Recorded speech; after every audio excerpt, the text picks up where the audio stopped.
Okay, for the warm-up, all I'm going to do is multiply the numerator times the numerator and the denominator times the denominator. So 2 times 3 is 6 45ths. 4 times 3 is 12. 5 times 8 is 40th. And I can reduce that to,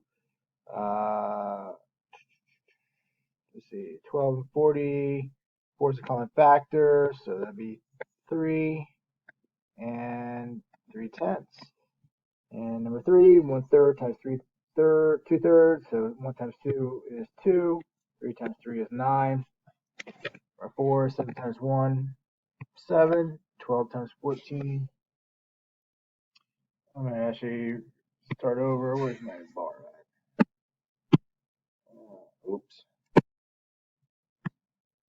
Erase. 7 times 1, 7. 12 times 14 is 168. And I can simplify that into 1/24.